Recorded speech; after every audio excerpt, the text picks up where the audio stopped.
بصيرة. Assalamu alaikum wa rahmatullahi wa barakatuhu. Nga tuchagina maso ne dausu ya fene ya saruna. Twasemba nga tusoma kununi ya kasra eyitibwa nunul qatni wa qutni nuni jitoga nti yunga skuni biri obe yunga enyukuta biri nga tizidi comparison atenga zelanye ganye. Naam nduga nti tukozesa nun ya kasra okwachi okuyunga enyukuta ezo kati nga wano musuratu Maryam Allah subhanahu wa ta'ala yagamba nti a'udhu billahi minash shaitanir rajim ya Zakariya inna nubashiruka bighulamin ismuhu Yahya au njagala wano bighulamin ismuhu Yahya ochiraba nti tanwini eno eri muskuni munda ntegereka kati skuni eri nachi ne skuni endala ogiraba wano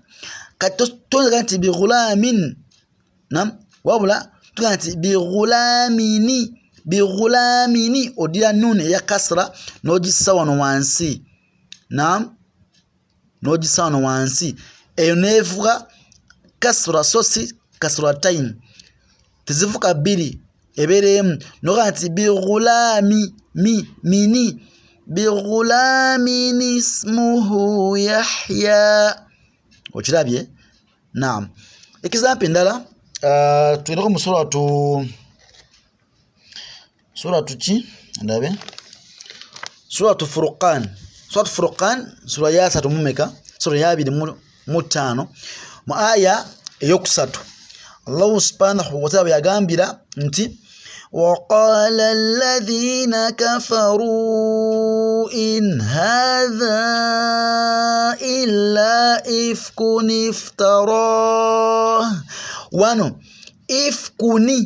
ifkuni ochaba termine ni elimuchi non kati elimuchi tujako nesigala ngachi nga dhamma tugamba nti ifku sosi ifkun tukati ifku kati nuni ya kasra tujissa wansi wano naam nebera ifkuni ojissa wano iftarahu ochaba iftarahu regede deni awala mu suratu Furqan era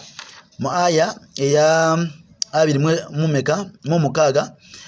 Allah subhanahu wa ta'ala gamati al-mulku yawma idhinil haqqu lirrahman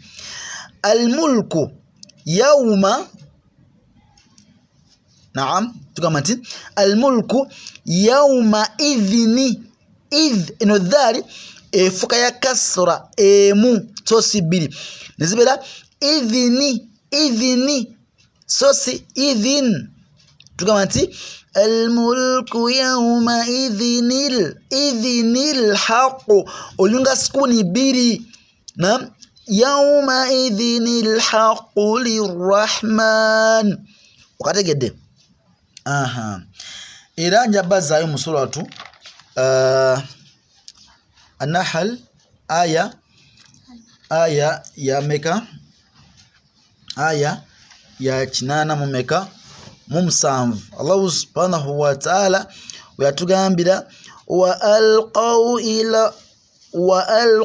ila Allah yawma idhini wano baba wano yawma idhini salam idhini nakama tinimushadda mbamuchi mubamu skon katuga nti yawma idhini idhi so sidhin ne dhi idhini nuni egenda wano wansi ntegereka ono wansi wegenda ya kasra nitibira yawma idhini salam chitegede example dinzo kuendala ili musura chiye ili musuratu Qiyama Allah subhanahu wa ta'ala weyatugambira musuratu qiyam wa qiyama ayirwaye ayirwa ngambuze yino wano ya 12 gama nti ila rabbika yawma idhinil mustaqar yawma idhini so si yawma idhil mustanida tuganti yawma idhinil mustaqar na ila rabbika yawma idhinil mustaqar yani muswayemu aya eno ya satu egama nti ila rabbika yawma idhinil masaq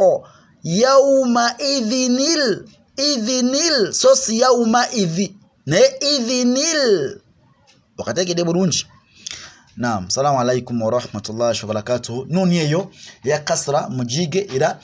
mujikole ki mujipracticing njagala onfune examples zizinjawulo okitegedde ngokola ki ngozimpa ntegere nti okoze ki ozize gena mu Quran zinonye mweziri nyingi. Salamu alaikum wa rahmatullahi wa barakatuh.